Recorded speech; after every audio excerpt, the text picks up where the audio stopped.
Welcome to Antelope Valley News. We bring you the latest local events, stories, and community highlights right here in the AV. Good evening and welcome to Antelope Valley News. I'm Beth Samuel. Tonight's headlines focus on accountability, oversight, and the growing conversation around how homelessness is managed across Los Angeles County. Questions are being raised about oversight and transparency in homelessness programs following a high-profile fraud allegation tied to public funding.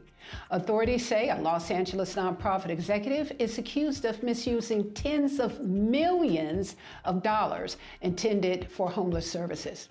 Money prosecutors say was diverted to luxury homes, travel, personal expenses instead of housing and care. The case has intensified scrutiny of how funds are tracked and how agencies monitor contractors working on the front lines of the homelessness crisis. In response to fraud investigations and long-standing concerns about oversight, Los Angeles officials are moving toward restructuring how homelessness services are managed, aiming for tighter accountability, clear control over billions in spending. Leaders say the changes are intended to restore public trust while ensuring resources reach the people they're meant to help. Those stories continue to develop, and we'll keep following the impact across the region. Hello everyone, here's your Antelope Valley weather. We're looking at chilly start with cold mornings and a bit of a breeze by Friday. Temperatures climb slightly through the weekend with a mix of sun and clouds, and the best chance for showers arrives early next week, mainly Monday into Tuesday. By Thursday, we're back to sunshine and calmer conditions. Saturday will be cool but comfortable with sunshine mixing with a few clouds. Look for a high near 60 degrees and an overnight low around 32. No rain expected, so overall a nice day to get outside. Monday turns mostly cloudy and milder with a high around 65 and a low near 49. There is about a 25% chance of a couple of evening showers, so you may want to keep a jacket handy if you'll be out late. Thursday brings us back to bright sunshine with a high near 60 degrees and a low around 37. Dry conditions and a great way to wrap up the week. That is your forecast. Now back to the news. Today we're touring this one-of-a-kind space with artists Warren Scherich and Karen Nepstead, where every piece has a story measured in years, or sometimes millions of them. Warren didn't start his career as a full-time artist. After years as a high school teacher, he returned to what he calls his primary love.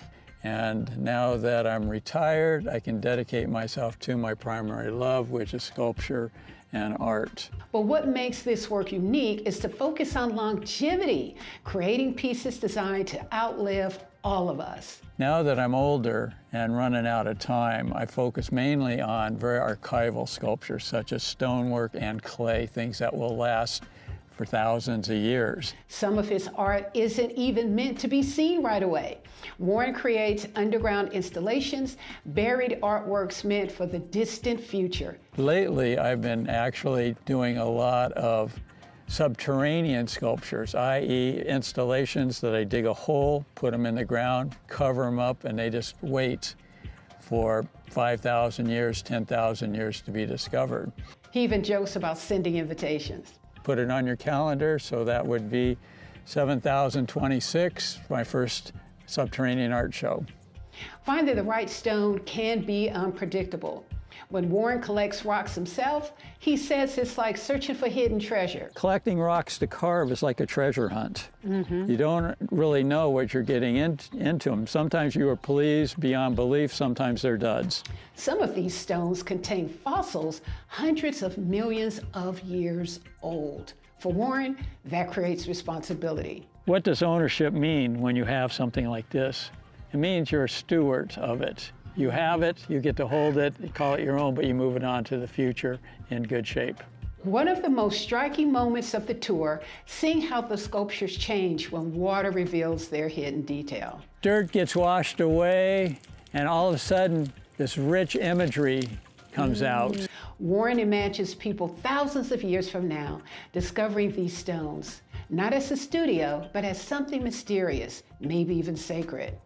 From ancient fossils to art designed for the future, this garden is a reminder that creativity can outlast anything. That's it for this week's Antelope Valley News.